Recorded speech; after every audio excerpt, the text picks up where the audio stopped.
Hey, it's me. We all want to find the kingdom of God, or in other words, the kingdom of love. Yet, even with good intentions and an understanding of spiritual truths, we still run into countless problems with other people. These problems happen because we can't see our own blind spots and we don't understand what blinds others as well. When other people's blindness hurts you, you often can't see how you're hurting them too. Noticing that this mutual blindness exists is the first step in working through these issues. So let's look at seeing your own blindness. If you keep in mind that your own blindness can trap you in misery just as much as the other person's blindness, then you start seeing problems differently. Yes, others may do something that seems unfair or even is unfair, but you can learn a lot when you realize that everyone deals with their own lack of awareness. Many times we focus on how we got hurt instead of looking at how we might be part of the problem. The more we obsess over feeling wronged, the harder it is to be kind, see the other person's view, or accept what we can't change.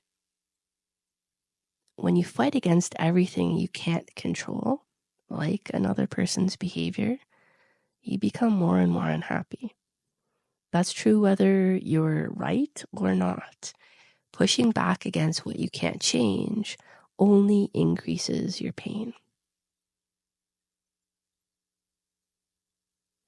Accepting someone else's wrongdoing doesn't mean letting yourself be harmed or seeking punishment in a twisted way. It means recognizing that their actions can't truly hurt your soul if your attitude is healthy. A crisis or breakdown happens when your inner outlook is wrong. It's not about what's happening outside you. It's about what happens inside you when life doesn't go as you wish. A breakdown often comes from an inner tantrum. I can't handle this situation. It has to change to make me feel better. A more helpful response is to look inward and ask, what can I learn here? In life, we keep trying to bend reality to our will, throwing tantrums, feeling sorry for ourselves, or shutting down. Our life force becomes destructive instead of creative.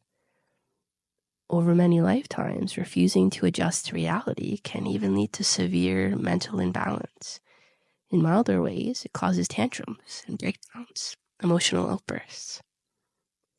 The key to staying emotionally healthy is learning how to adapt.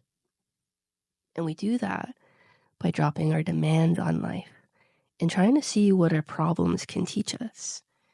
Instead of forcing change on others, we can change our own reactions. So if you find real freedom in yourself, you no longer get stuck feeling hurt and wronged. You see that there is a strange satisfaction us humans have in playing the victim and being a victim. But of course, it always comes with pain. By giving up this pattern, victim consciousness, and looking inside for answers, you can find a much deeper and lasting peace. You start to notice that you're less blind to how you might hurt others, and you become more able to understand their mistakes. And that shift eases your own pain. Now, it's important to look at our own opinions. Many of us pick up beliefs without thinking them through. Even if the opinion itself seems right, it can still be harmful if we haven't arrived at it with honest thinking and reflection. In fact, having a quote-unquote wrong opinion you arrived at honestly can be better than holding a quote-unquote right opinion you've copied from someone else. Why? Well, because when you borrow other people's opinions, you often do it to avoid effort or to fit in, which weakens your sense of self. And there's other reasons we do this. One could be laziness. Sometimes we don't want to spend energy thinking for ourselves, so we just accept what others say.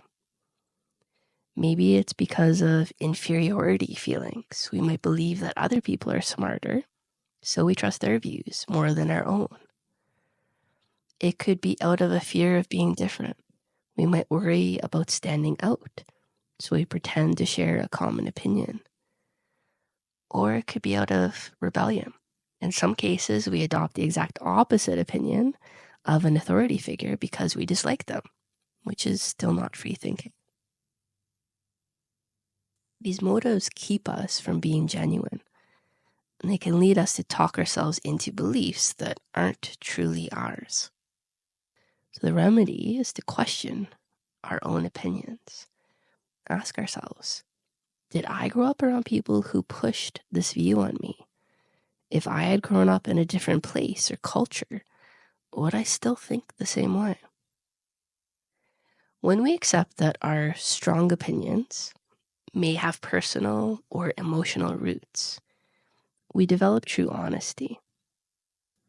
And whether our final opinion changes or stays the same, we become more at peace with ourselves.